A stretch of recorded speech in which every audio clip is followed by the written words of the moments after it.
The market for technology jobs appears to be shrinking as unemployment in the space ticks a little bit upward. Could this be the start of a drought in the space, or is it a temporary blip? And could generative AI tools be the cause of fewer entry-level tech jobs? We're going to talk all about the different job market prospects on this episode of Today in Tech.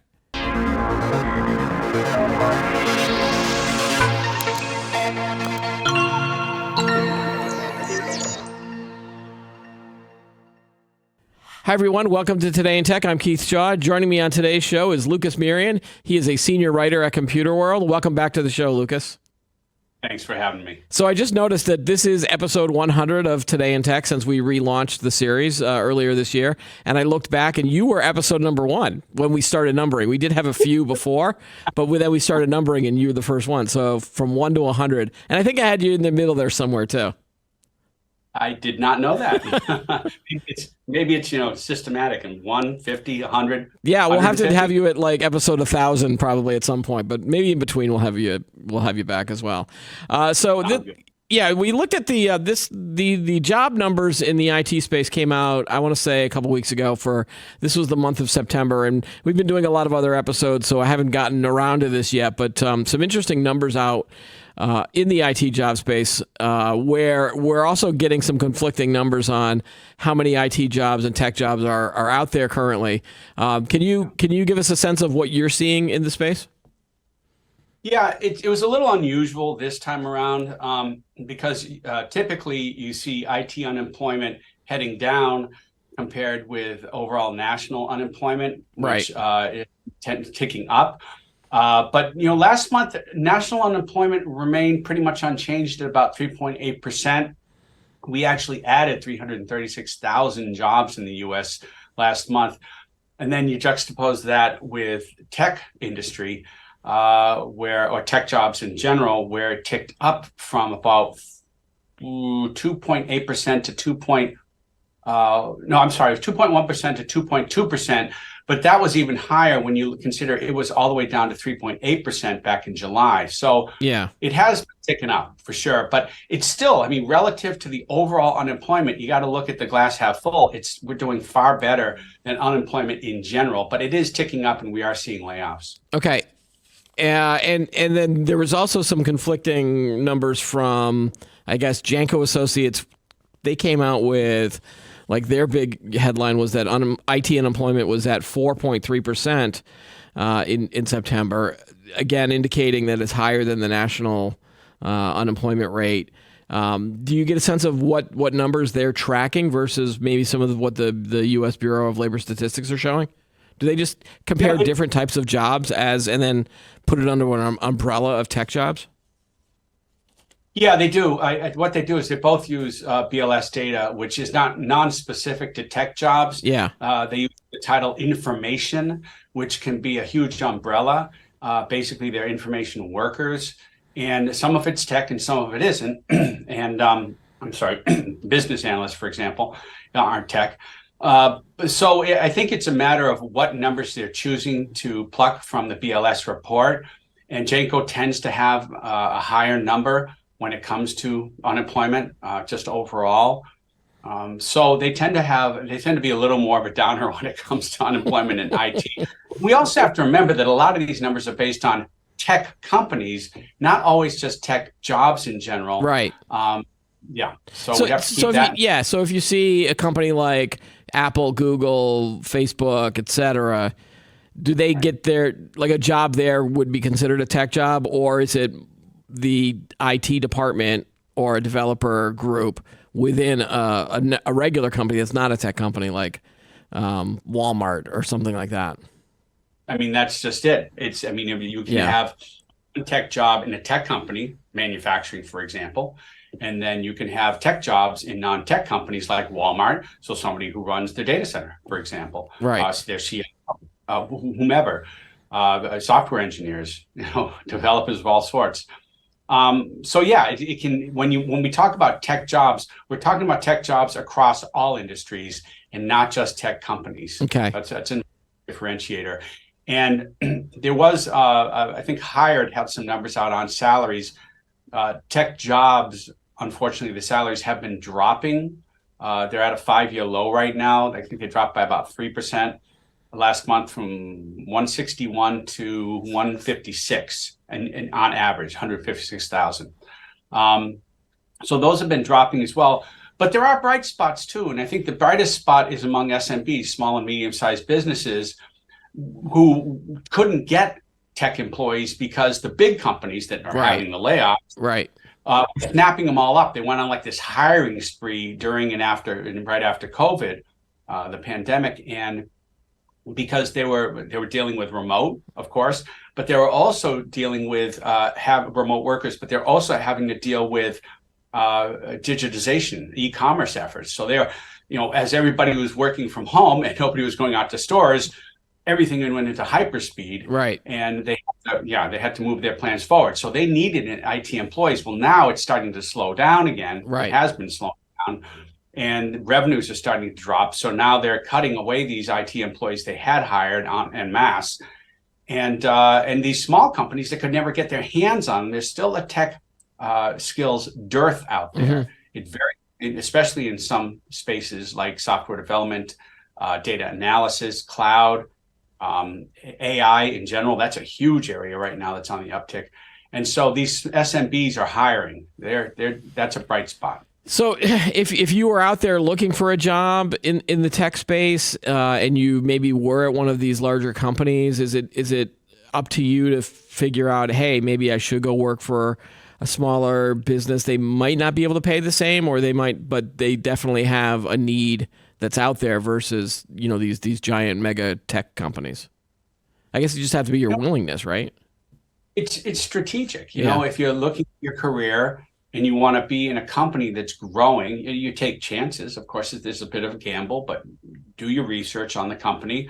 There are a lot of, especially AI companies right now, that are growing in leaps and bounds, just as they were with big data and e-commerce before that. But it can be fun, a lot more fun working for a smaller company. I'm not talking about maybe like a startup, but I'm not talking always startups. These can be mid-sized businesses as well, just not the behemoths, the Googles and the Amazons, and the Microsofts. Right. But they do, the larger companies do tend to offer more stability. But I'm telling you right now, there are a lot of mid-sized companies that are growing in leaps and bounds because of new technologies. And you brought up AI right there in terms of the companies that are out there hiring. There was a mention in one of the reports that generative AI initiatives and projects, especially in the IT space for entry-level workers, might be one of the reasons you're seeing more unemployment or less job demand for those entry-level workers as companies move to maybe automate some of those tasks that were provided by the entry-level folks. Are you seeing that too, or was that just sort of an explanation for a possibility on why the rate went up? Let me think about this. No, no. AI is not replacing jobs yet. If it is, it's so minimal, it's not even funny. What AI is going to do, at least for the foreseeable future, years down the road, is, and I'm not saying this because I'm a big AI fan. Yay, Skynet, come on. That's not what I'm talking about. That's not what I'm talking about. AI is going to be an assistant. It's going to remove repetitive, boring tasks, things that people don't really want to do, but low-level workers do now. Administrative work, data entry work, some of the most mundane things that people do and they don't really want to do. It's going to be more of an assistant. So is it going to replace some jobs? Yes, but I'm a firm believer, just as with the many industrial revolutions that we've had, that it's going to create more jobs than it eliminates. And maybe I'm looking at this with rose-colored glasses on a bit, but honestly, I know it's different. AI is not the industrial revolution. It isn't a new revolution in and of itself, especially with generative AI. AI has been around for 50 years. Yeah. But generative AI, especially with ChatGPT launching late last year, has really changed the book. But I still believe it's going to be more of an assistant, more of a helper in your jobs than it is eliminating jobs. It's going to eliminate some low-level jobs, yeah, but I also think it's going to create a lot of jobs. And as we've talked about before, prompt engineering. I don't know that prompt engineers are going to remain a one-off. Yeah. But for now, I think you are seeing these positions being created. I just talked to NTT Data this morning, as a matter of fact. We were emailing back and forth, and they were telling me how they created the position of prompt engineer and that it was needed now in order to tweak these large language models, basically the platforms, the foundations of generative AI like ChatGPT, in order to be more domain specific. So financial services, healthcare, my business specific. Right. Instead of these. Yeah, go ahead. Yeah, so let's say you were in one of these low level positions. Maybe you're just getting out of school and you're starting, and they've got you doing these manual repetitive jobs, and then you find out within your company, you're like, okay, well, we're working on an AI project. There should be some red flags there that that position might be eliminated. What kind of things can they do in this job to make sure that they don't get eliminated, or if the job does get eliminated, that they're ready for the next level? Because there's still a lot of jobs out there, a lot of demand for different types of jobs, correct? Like software developing, especially, there's a big need. Yeah, absolutely. Yeah, there are lots of jobs out there for IT. So this is the fun part. This is the part you get to improve and grow and plot your own future. There are so many, not only free courses out there, but there are plenty of online education sites. Coursera, just one. I'd have to look and see others, but there's a lot of them. And that's actually what these companies are doing. They're upskilling their current workers to take on some of these new technologies. So why not upskill yourself? It's not that expensive. And I'm going to tell you right now, a big trend out there is we don't care if you have a computer science degree anymore. Yeah. A lot of companies are literally removing that requirement from their job listings. And instead, what they're looking for are, what skills do you have? What have you done in the past? How have you upskilled yourself to meet some of the new demands? So have fun with it. Go educate yourself. What interests you? What do you think is exciting? And there are opportunities out there to upskill yourself, or, tell your manager. Yeah. I would a few weeks ago, we had a guest in our studio here that talked about hiring practices and how they're going to change. And he came right out and said that they're probably not even going to look to see if someone has a degree or not anymore. More about when they bring him in for an interview, can you show me that you understand generative AI, and do you understand some of these tools and how to write a prompt? And I know that we go back and forth on prompt engineering, if that's going to be a specific job task or a specific skill that people will need, or if it's going to be woven into a lot of these tools or other skills later on. But I would jump at that chance and just learn as much as I could about how to write prompts better than everybody else, right? Yeah, absolutely. And specific to whatever industry that you might be in as well. But they're paying I say this with a bit of hesitation, but I read at least two stories that have said that prompt engineers can earn $300,000 plus because they're so needed right now. But again, I've also talked to companies. There are several companies that are hiring. I'm trying to bring up my own article now. Let's see. I said NTT Data, right? Yeah. This is Sami, Ernst & Young, eDreams. These are all companies that have literally created the role of prompt engineer. And then there are other people who believe that the role of prompt engineer is going to be wrapped into, like we were just saying, an IT end user's job description. So their whole, and business people, by the way, who understand, especially people who deal with customer service, who understand the technology that you're selling. These guys are great candidates for upskilling themselves on prompt engineering because they know what people are looking for. Right. So when you're trying to customize a generative AI platform, who better to do it than people who really understand what you're selling? Yeah, I've got two thoughts on this prompt engineering thing. First, it feels like back in the day when Google and some of these other internet search engines came out, there was never a job description for Google search code writer or Google search engineer. Like you just learned how to do it. every Right. worker learned how to Google something. And then if someone didn't know, someone would be in the office and they'd come up and go, hey, how do I get, blah, blah, blah. And you'd go, well, go Google it. And, Google became a verb, and you would teach people how to Google or how to use a search engine.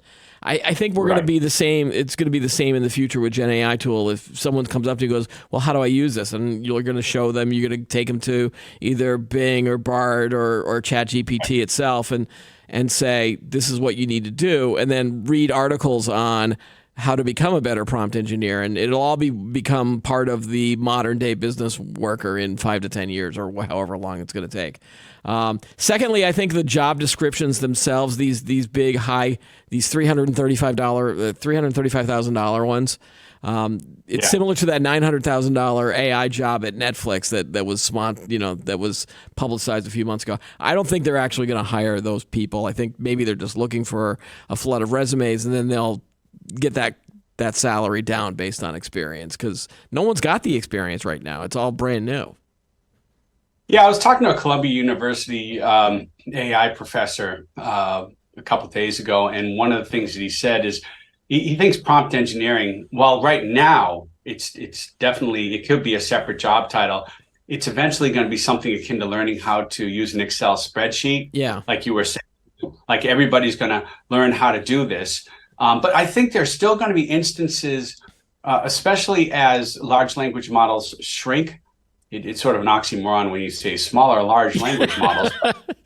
They're large, but they're less large. Less large, small language models. So instead of that sounds like a coffee order at Starbucks. I'll get a less large. Yeah, with a spritz of maple. So.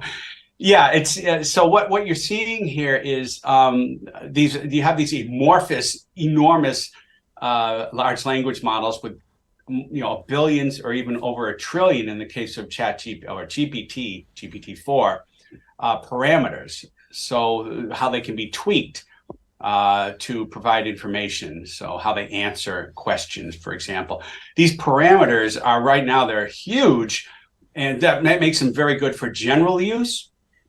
And businesses can still use that, but if you want something specific to your vertical industry or even your company, something fast and something that doesn't suck CPU all day long, then you want a small large language model. And those are starting to come out. There are smaller ones coming out. There's a lot of open source models out there as well. And these smaller ones are going to be more efficient. You're going to be able to run them in your own data center in some cases. Yeah. But even the cloud providers will run multiple large language models, where today training up a large language model like like a GPT-4 requires enormous amounts of CPU power. I mean, there are companies out there right now, as we've written about, that are producing GPUs specific for AI, so AI chips. And there's a lack of them right now, and that's the industry. There's a dearth of that right now, and the industry is looking to ramp production. And that's just for the purpose of training up these large language models, these huge large language models. It's going to be advantageous to have smaller ones in the future. We're definitely going that route. I see that down the line. And then how do you train up those smaller large language models? You have somebody who knows prompt engineering. Yeah. I should mention that including covering the job market, you also do a lot of AI stuff. So no matter what we talk about on the show, if we start with the job market, we'll always end up talking about generative AI at some point. Let's talk about blockchain now. No, I'm just kidding. I actually, we brought up coffee earlier with the less large order with splash of maple. You had an interesting story on Computer World a few weeks ago talking about this trend of coffee badging. And again, you cover the back to work or back to the office remote workspace as well. This was a report that came out from, was it Owl Labs, I think, had this? And it caught fire, this idea, this new trend of coffee badging. For those who don't know what this is, can you explain what this is? And have you ever done it? I don't think you've done it yet, and I certainly haven't done it. But tell me what this is about. Going into the office for a quick meeting and leaving count? I don't know, maybe. I love that this became a trend based on data for badge swipes. Right. And so there are these companies that track when you swipe your badge, they provide the technology so they know who's swiping in and swiping out. They Yeah. track it. And what we're finding is that people were, they're coming in, swiping their badge, having a cup of coffee, and then leaving to go home to do the rest of their day, because people are being required to come in so many days a week. Yeah. You must come in 3 days a week. And sometimes more flexible on which days, but a lot of companies are going back to this sort of mandatory so many days in the office. And people are like, you know what? I was doing great at home. There was no productivity change. In fact, there was a bump in productivity. Plus, it gave me the flexibility if I need to run out to the grocery store or take the kid to the doctor's. Yep. I can do that, come all the way home and do that. So yeah, that's the trend, is that people are swiping their badge at a company and going in just long enough to kind of get credit for being there, and then heading back home because there's so few people in the office. The manager might not be in the office. He may be remote, as he or she. And that's often the case. It's a case in my job. So, maybe I can do it. I'm just kidding. Ken, I'm not doing it, I promise. Here's the thing, Lucas. It's my commute for this job, where the studio is here. My commute can be anywhere from 45 minutes to an hour. It just doesn't make any sense for me to come in, swipe my badge, grab some coffee, and then leave, because now it's like 2 hours out of my day that I'm commuting back and forth. It's like that's why when I work here, I try to work as long as possible, and then work around the traffic situation. It seems like this would only make sense for someone who's maybe 5 to 10 minutes away from their job. For 20 minutes, in my case, 30 minutes maybe. Well, I mean, and then like if you're close enough to the office, why not just come in? But I know there's a ton of reasons out there, and it just seems that it's weird that people, they get this mandate from a company, and then they automatically think of like, well, how can I beat the system? And this is what they're doing. And now there are numbers to track it, which means that the bosses that were using the data for just the number of badge swipes are now going to have to figure out how long everybody is actually in the office. And then I'm sure that there's going to be another way for people to circumvent that as well. It's probably a short-lived trend, true, but it probably doesn't have a lot of. I just love the phrase too, and the coffee badging system. As we head to the end of 2023 and look into 2024, are you seeing any trends out there in the job space? Is it harder to find a job? I saw a story on Wired earlier this week about a guy who was trying to find a tech job and went through like 200 different interviews or job prospect parts. And I know that in the past, when I was unemployed, probably about 5 or 6 years ago, the rules had changed about how you get a job. And and with companies maybe not hiring as quickly as they were before, it does feel like it's going to take longer to get a new job. Yeah, it is. I mean, compared to what it was 2 years ago, definitely.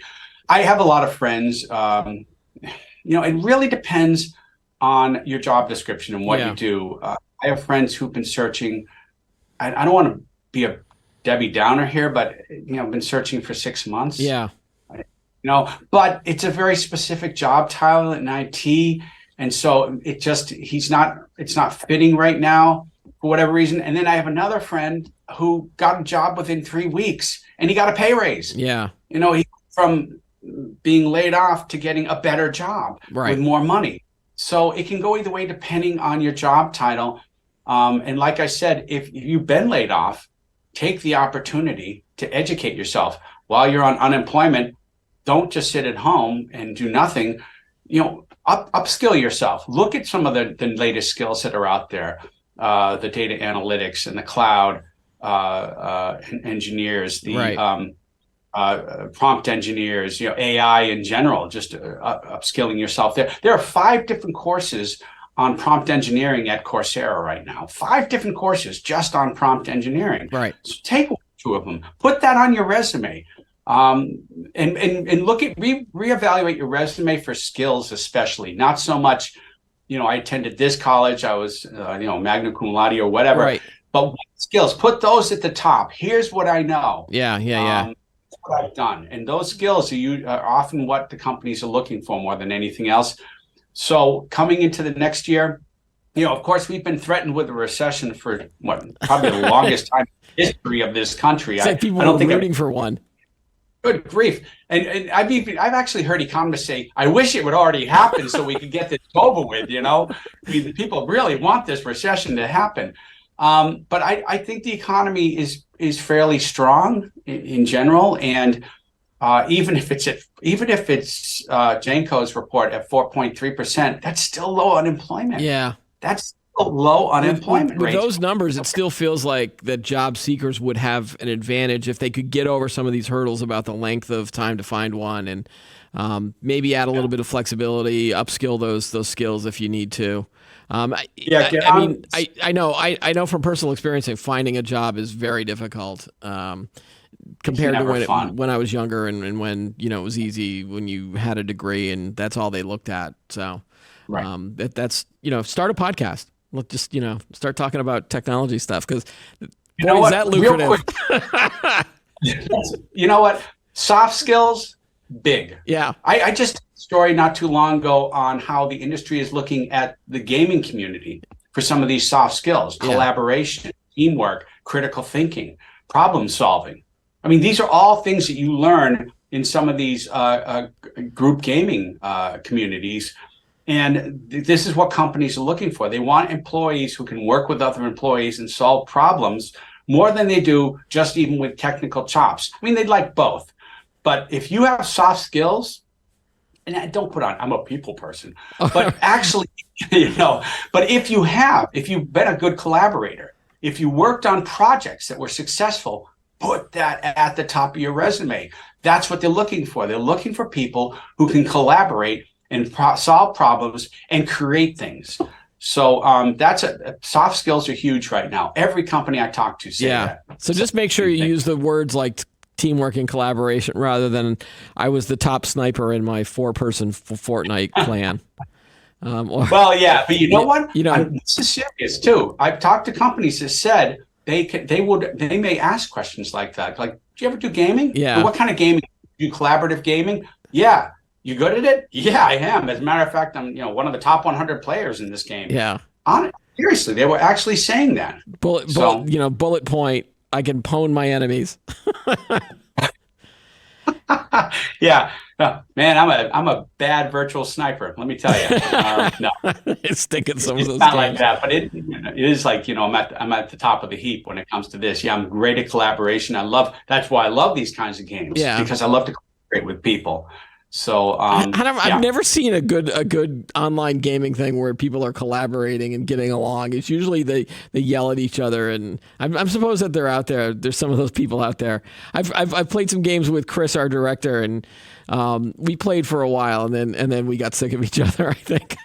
Well, plus the game stunk, and he moved on to a different game, and I moved on to a different game as well. So. It's not all about Call of Duty, but you have esports is huge right now. Yeah. So esport. Yeah. That's a. All right, Lucas, thanks for being on the show again, for making our 100th episode so special. We're going to have you on probably for 200 and maybe for a few in between there, especially as other job market stuff comes out. So thanks. And you promise the next one you're going to be in studio, right? I'll come in. I promise. All right. Thanks, Lucas. Take care. That's all the time we have for today's episodes. Don't forget to like this video, subscribe to our channel, and add any comments that you have below. Join us every week for new episodes of Today in Tech. I'm Keith Shaw. Thanks for watching.